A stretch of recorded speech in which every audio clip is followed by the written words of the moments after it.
Tip was well soaked and dripping water from every angle of his body, but he managed to lean forward and shout in the ear of the sawhorse, "Keep still, you fool! Keep still!"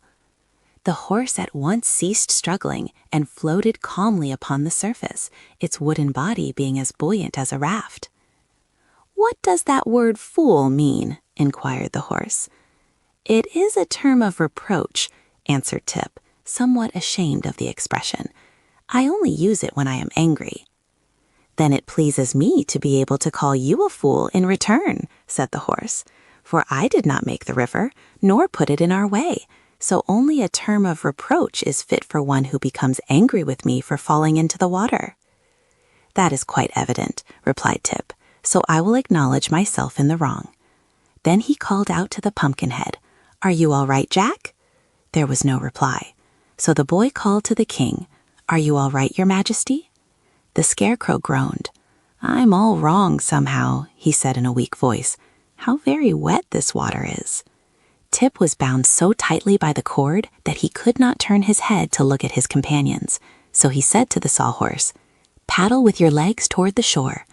The horse obeyed, and although their progress was slow, they finally reached the opposite riverbank at a place where it was low enough to enable the creature to scramble upon dry land. With some difficulty, the boy managed to get his knife out of his pocket and cut the cords that bound the riders to one another and to the wooden horse. He heard the Scarecrow fall to the ground with a mushy sound, and then he himself quickly dismounted and looked at his friend Jack. The wooden body with its gorgeous clothing still sat upright upon the horse's back, but the Pumpkinhead was gone, and only the sharpened stick that served for a neck was visible. As for the Scarecrow, the straw in his body had shaken down with the jolting and packed itself into his legs and the lower part of his body, which appeared very plump and round, while his upper half seemed like an empty sack. Upon his head, the Scarecrow still wore the heavy crown, which had been sewed on to prevent his losing it, but the head was now so damp and limp that the weight of the gold and jewels sagged forward and crushed the painted face into a mass of wrinkles that made him look exactly like a Japanese pug dog. Tip would have laughed had he not been so anxious about his man Jack. But the Scarecrow, however damaged, was all there, while the Pumpkinhead that was so necessary to Jack's existence was missing, so the boy seized a long pole that fortunately lay near at hand and anxiously turned again toward the river. Far out upon the waters he sighted the golden hue of the pumpkin, which gently bobbed up and down with the motion of the waves. At that moment it was quite out of Tip's reach, but after a time it floated nearer and still nearer, until the boy was able to reach it with his pole and draw it to the shore. Then he brought it to the top of the bank, carefully wiped the water from its pumpkin face with his handkerchief, and ran with it to Jack and replaced the head upon the man's neck. "Dear me," were Jack's first words. "What a dreadful experience! I wonder if water is liable to spoil pumpkins." Tip did not think a reply was necessary, for he knew that the Scarecrow also stood in need of his help, so he carefully removed the straw from the king's body and legs and spread it out in the sun to dry. The wet clothing he hung over the body of the sawhorse. "If water spoils pumpkins," observed Jack with a deep sigh, "then my days are numbered." "I've never noticed that water spoils pumpkins," returned Tip, "unless the water happens to be boiling. If your head isn't cracked, my friend, you must be in fairly good condition." "Oh, my head isn't cracked in the least," declared Jack more cheerfully. "Then don't worry," retorted the boy. "Care once killed a cat." "Then," said Jack seriously, "I am very glad indeed that I am not a cat." The sun was fast drying their clothing, and Tip stirred up his Majesty's straw so that the warm rays might absorb the moisture and make it as crisp and dry as ever. When this had been accomplished, he stuffed the Scarecrow into symmetrical shape and smoothed out his face so that he wore his usual gay and charming expression. "Thank you very much," said the monarch brightly, as he walked about and found himself to be well balanced.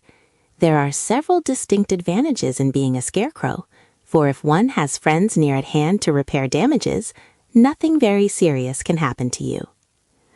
"I wonder if hot sunshine is liable to crack pumpkins," said Jack with an anxious ring in his voice.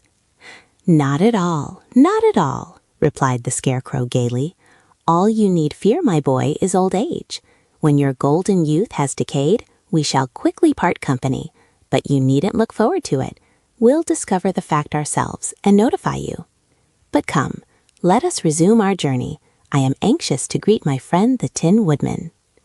So they remounted the sawhorse, Tip holding to the post, the Pumpkinhead clinging to Tip, and the Scarecrow with both arms around the wooden form of Jack. "Go slowly, for now there is no danger of pursuit," said Tip to his steed. "All right," responded the creature in a voice rather gruff. Aren't you a little horse? Asked the pumpkinhead politely. The sawhorse gave an angry prance and rolled one naughty eye backward toward Tip. See here, he growled, can't you protect me from insult? To be sure, answered Tip soothingly. I am sure Jack meant no harm, and it will not do for us to quarrel, you know. We must all remain good friends. I'll have nothing more to do with that pumpkinhead, declared the sawhorse viciously. He loses his head too easily to suit me. There seemed no fitting reply to this speech, so for a time they rode along in silence. After a while, the Scarecrow remarked, This reminds me of old times. It was upon this grassy knoll that I once saved Dorothy from the stinging bees of the Wicked Witch of the West. Do stinging bees injure pumpkins? Asked Jack, glancing around fearfully. They are all dead, so it doesn't matter, replied the Scarecrow.